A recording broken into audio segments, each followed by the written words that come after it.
आप देख रहे हैं गढ़वाल टुडे न्यूज़। मैं संजय सकलानी। विकासनगर विधायक ने आज उप जिला अस्पताल में सेंसर सैनिटाइजर मशीन लगाई है। और जैसे कि आपको पता है ही कि कोरोना महामारी के चलते काफ़ी हद तक उत्तराखंड में कोरोना के संक्रमित की संख्या बढ़ रही है और यही एक भावना को लेकर के विधायक मुन्ना सिंह चौहान ने सेंसर सैनिटाइजिंग मशीन लगवाई है। आइए देखते हैं रुद्र थापा की ये रिपोर्ट।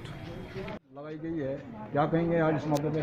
तब भाई सब लोगों को मालूम है कि इस वायरस का फिलहाल इलाज नहीं है, वो बचावी है। तो बचाव सोशल डिस्टेंसिंग हम इतने समय से दुर्भाग्य से कल से 3-4 केसेज यहाँ भी आ गए हैं। अब जितने भी पब्लिक प्लेसेज हैं, ब्लॉक से लेकर के तहसील से लेकर के हमारा थाना, हमारा चौकी बाजार और ये हॉस्पिटल, जहाँ मैक्सिमम लोगों का आवाजाही रहती है, यहाँ पर ये सेंसर युक्त सैनिटाइजिंग मशीन लगाई गई है ताकि कम से कम प्रवेश करने से पहले थोड़ा सा हैंड सैनिटाइज वगैरह करके जाएं। तो ये तमाम सारे एहतियातन उपाय कर रहे हैं, बचाव उपाय कर रहे हैं। मचौदों ने भी तो कोरोना ने दस्तक दी है। हरभटपुर में एक केस आया है। नहीं, हरभटपुर में ही नहीं आया, अब तो 3 और आ गया, जीवनगढ़ आ गया, डाकपत्तर आ गया, हरभटपुर एक और आ गया है। अब टोटल 4 केसेज हो गए संभवतः। और निश्चित रूप से ये बहुत अलार्मिंग सिचुएशन है, लेकिन एक्सपेक्टेड था। इतना मास मूवमेंट हुआ है माइग्रेंट्स का, तो उसमें ऐसा लग रहा था कि कोई ना कोई होगा।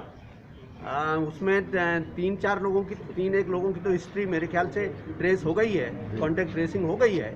लेकिन अभी भी हरभटपुर का एक जो टीचर का केस है वो अभी भी थोड़ा सा मिस्ट्री है, क्योंकि उनकी कॉन्टेक्ट हिस्ट्री अभी ट्रेस नहीं हुई।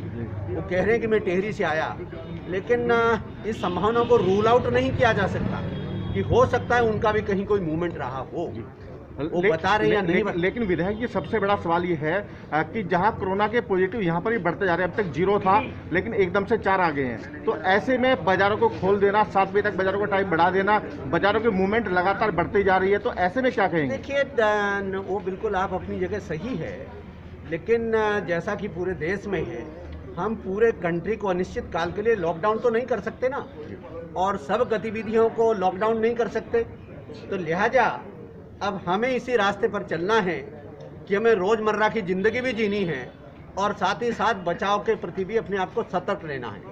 कहने का मतलब, कोरोना के साथ जीने की आदत डालनी पड़ेगी। जीने की आदत डालने का मतलब ये हुआ कि हमें जो प्रिकॉशनरी मेजर्स हैं वो 24/7 बेसिस पर लेने, लॉकडाउन और नो लॉकडाउन 24/7 बेसिस पर। अभी दुनिया का कोई भी हेल्थ एक्सपर्ट ये कहने की स्थिति में नहीं है कि ये कोरोना कब तक जाएगा, तो इसलिए इस हकीकत को नकारा नहीं जा सकता। लेकिन विधायक जी, सबसे बड़ा सवाल ये है कि जब हमारे प्रदेश में 6 थे, कुल 6, उस समय लॉकडाउन किया गया और आज 500 से भी ऊपर है, तो ऐसे में लॉकडाउन को जो है बिल्कुल जो पूरी दुकानें खोल दी गई। यदि आप उत्तराखंड की बात करेंगे तो जरा मैं आप लोगों से गुजारिश करूंगा, उत्तराखंड में जितना भी ये स्पर्ट जो एक प्रकार से फ्लक्स आया इन्फेक्टेड पेशेंट्स का, ये इसमें 99% या 100% माइग्रेंट है। अपवाद कोई 1-2-4 हो सकते हैं, बाकी सब माइग्रेंट है। सरकारों के सामने मजबूरी ये थी, एक तरफ इधर उधर फंसे हुए अपना माइग्रेंट वर्कर्स, माइग्रेंट लेबर, उनको अपने प्रदेशों में लाने का था। उनको हम धकेल भी नहीं सकते, हमारे ही लोग हैं। और दूसरी तरफ उनका बचाव करने का, इन्फेक्शन फैले ना, जो यहाँ के लोग हैं उनमें ना वो ट्रांसमिट करें, ये जिम्मेदारी है। लिहाजा ये मल्टी प्रॉन स्ट्रेटेजी पर सरकार काम कर रही है।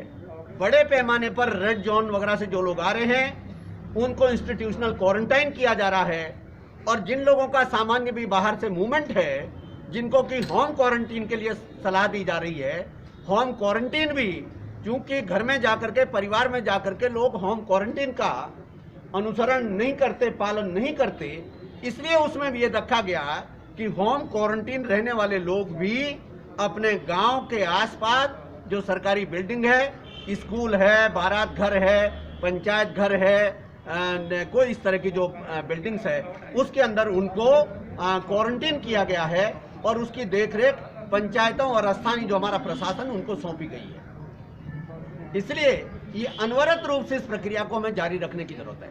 और फिर मैं आप लोगों के माध्यम से, पत्रकार मित्रों के माध्यम से मैं हाथ जोड़ करके प्रार्थना करना चाहता हूँ।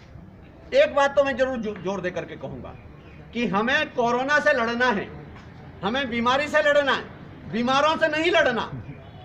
जैसे कहीं कहीं सुनने को मिलता है कि लोग उस बात के पीछे पड़ जाते हैं, ये कहां से आ गया, ये क्यों आ गया, इसको क्यों आने दिया।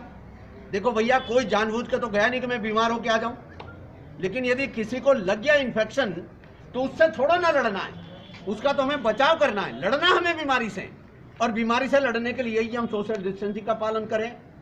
हमें जो स्टैंडर्ड प्रोटोकॉल है, हेल्थ डिपार्टमेंट, चिकित्सक हमें बता रहे हैं, उसका हम पालन करें।